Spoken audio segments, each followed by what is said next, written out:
गंगापुर गांव में रामलाल अपनी पत्नी सरिता और बेटी रीमा के साथ एक छोटे से घर में रहता था।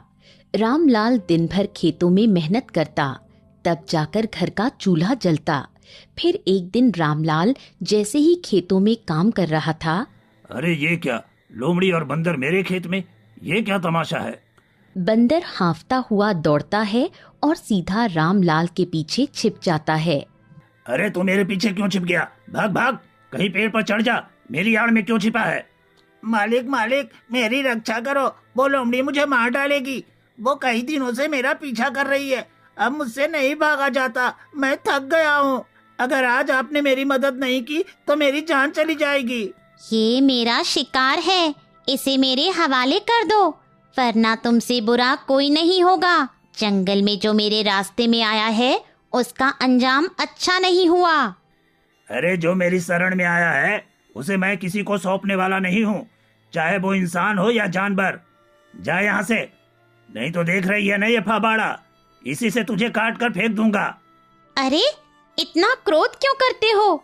मैं तुमसे लड़ने नहीं आई हूँ, मैं तो एक सौदा करने आई हूँ। अगर तुम ये बंदर मुझे सौंप दोगे तो मैं तुम्हें एक सोने का सिक्का दूंगी, जंगल के खजाने में से असली खरा सोना। क्या कहा तुमने? सोने का सिक्का? हाँ, और वो भी असली जंगल का दुर्लभ खजाना। सोचो उस सिक्के से तुम क्या क्या कर सकते हो। अपनी पत्नी के लिए साड़ी, अपनी बेटी के लिए नए कपड़े, गहने, मिठाई, सब कुछ। सरिता की सारी शिकायतें खत्म हो जाएगी। बेटी रीमा को भी पहली बार अच्छा फ्रॉक मिल जाएगा।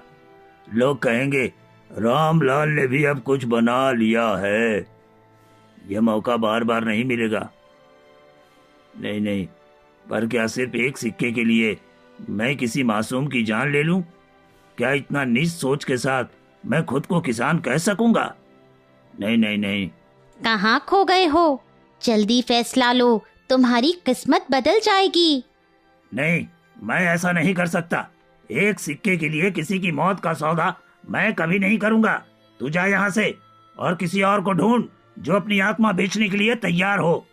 तुम बहुत पछताओगे रामलाल। एक दिन यही बंदर तुम्हारे लिए दुख का कारण बनेगा। याद रखना, आज तुमने सोने के सिक्के को ठुकरा दिया है। तुमसे बड़ा मूर्ख इस धरती पर कोई नहीं होगा। अगर किसी की जान बचाने का इनाम दुख है तो मैं वो भी झेल लूंगा, समझी?